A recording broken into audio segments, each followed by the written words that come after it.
ગુજરાત પોલીસની વધુ એક સરાહનીય કામગીરી। ગુજરાત પોલીસની સતર્કતાના કારણે વધુ એક વખત દરિયાઈ માર્ગે રાજ્યમાં ડ્રગ્સ ઘુસાડવાનું કાવતરું નિષ્ફળ નીવડ્યું। વેરાવળના નલિયા ગોદી કાંઠે એસઓજી દ્વારા સફળ ઓપરેશન હાથ ધરવામાં આવ્યું। 350 કરોડની કિંમતનું 50 કિલો હેરોઇન જપ્ત કરવામાં આવ્યું છે।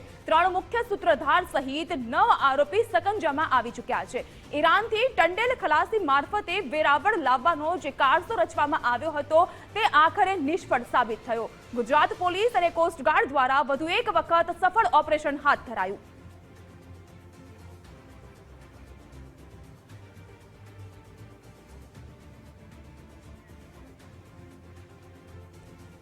તો ગુજરાત પોલીસની સતર્કતાના કારણે વધુ એક વખત સફળ ઓપરેશન પાર પડ્યું છે। તેવા સંજોગોમાં ગૃહ રાજ્યમંત્રી હર્ષભાઈ સંઘવી દ્વારા પણ ટ્વીટ કરવામાં આવ્યું છે અને તેઓએ પણ ગુજરાત પોલીસની આ સરાહનીય કામગીરીના વખાણ કરતા તેઓએ પ્રશંસા કરી છે।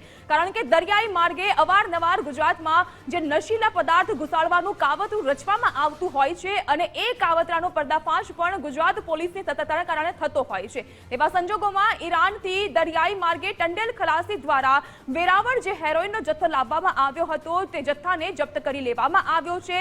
3 મુખ્ય સૂત્રધાર સહિત 9 લોકોને પણ સકંજામાં લેવામાં આવી ચૂક્યા છે। મુર્તજા બ્લોચ નામનો જે શખ્સ હતો તે ડ્રગ્સનો જથ્થો મોકલતો હતો અને ઈશાક ઉર્ફે મામા દ્વારા રાજકોટ ખાતે અજાણ્યા શખ્સને આ જે જથ્થો હતો તે ડિલિવર કરવાનો હતો, પરંતુ આ જથ્થો ડિલિવર થાય તે પહેલા જ ગુજરાત પોલીસની સતર્કતાના કારણે અહીં આ જથ્થો જપ્ત કરી લેવામાં આવ્યો છે। આશરે 350 કરોડથી પણ વધુની કિંમતનો આ નશીલો પદાર્થ છે, ડ્રગ્સ ઘુસાડવાનું જે કાવતરું છે તેને નિષ્ફળ બનાવવામાં આવ્યું છે। દરિયાઈ માર્ગે રાજ્યમાં અવારનવાર આ પહેલી વખત નથી, આ પહેલા પણ જ્યારે દરિયાઈ માર્ગે ડ્રગ્સ ઘુસાડવાનું કાવતરું રચવામાં આવ્યું છે તેટલી વખત ગુજરાત પોલીસની સરાહનીય કામગીરીના કારણે તે કાવતરું નિષ્ફળ સાબિત થયું છે। વધુ એક વખત કાવતરું નિષ્ફળ સાબિત થયું છે। વધુ જાણકારી સાથે ન્યૂઝરૂમથી જોડાઈ ચૂક્યા છે એસોસિએટ એડિટર દીક્ષિત। વારંવારની આ પ્રક્રિયા અને વારંવાર ગુજરાત પોલીસ દ્વારા સફળ ઓપરેશન પાર પાડવામાં આવે છે।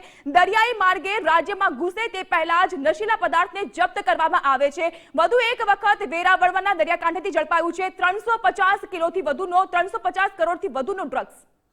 બિલકુલ, આ 1600 કિલોમીટરનો લાંબો દરિયા કિનારો પહેલા દરિયા કિનારાનો ઉપયોગ છે તે દાણચોરી માટે થતો હતો અને હવે ડ્રગ્સની હેરાફેરી માટેનો દરે ચાડે આ દરિયો બની ગયો હોય તેની જેમ વારંવાર આ પ્રકારની પ્રવૃત્તિ કચ્છ હોય કે સૌરાષ્ટ્ર અનેક વખત આ જ રીતે ડ્રગ્સ ઘુસાડવાનો પ્રયત્ન, પરંતુ ટૂંક સમય પહેલા જ હર્ષ સંઘવીએ વિધાનસભામાંથી કહ્યું હતું કે ડ્રગ્સ કઈ રીતે પકડાય છે તે આપણી બાહોશ ટીમ પકડે છે અને આજે 350 કરોડથી વધુનું ડ્રગ્સ પકડાયું છે। ત્યારે ગૃહ રાજ્યમંત્રી હર્ષ સંઘવીએ જે ગીર સોમનાથ પોલીસ છે તેને પણ શુભકામના આપી છે અને સાથે જ તેને માહિતી પણ આપી છે કે 350 કરોડનું 50 કિલો સીલબંધ પેકેટમાં જથ્થો છે તે પકડી પાડવામાં આવ્યો છે।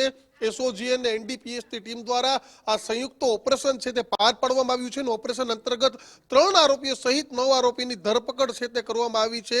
એમાં મુખ્ય 3 આરોપી છે ડ્રગ્સ વિરુદ્ધમાં ષડયંત્ર જે સતર્કતા છે ગુજરાત પોલીસની તે સાબિત કરે છે। એટલે કહી શકાય કે જાગૃતિ એક બાજુ ત્યાં 1600 કિલોમીટરના લાંબા દરિયા કિનારો જે રેઢો હોય તેની જેમ વારંવાર ડ્રગ્સ છે તેની હેરાફેરી માટે ઉપયોગ થઈ રહ્યો છે, તો બીજી બાજુ જે દરિયાઈ સુરક્ષા જવાનો છે, નેવી હોય, કોસ્ટગાર્ડ હોય, મરીન પોલીસ હોય કે પોલીસ હોય, આ તમામ જે પોલીસ અધિકારીઓ છે, સુરક્ષા એજન્સીઓ છે તે સતર્ક છે અને તેની જ સતર્કતાના ભાર રૂપે આજે 350 કરોડનું ડ્રગ્સ ફરીથી એક વખત પકડાયું છે। એટલે કહી શકાય કે જે ડ્રગ્સ પકડવાનું અભિયાન છે તેને અનેક વખત ચર્ચા થઈ, ગત વિધાનસભામાં પણ ચર્ચા થઈ અને આજે એક મહત્વની સફળતા છે તે ગુજરાત પોલીસના હાથે લાગી છે।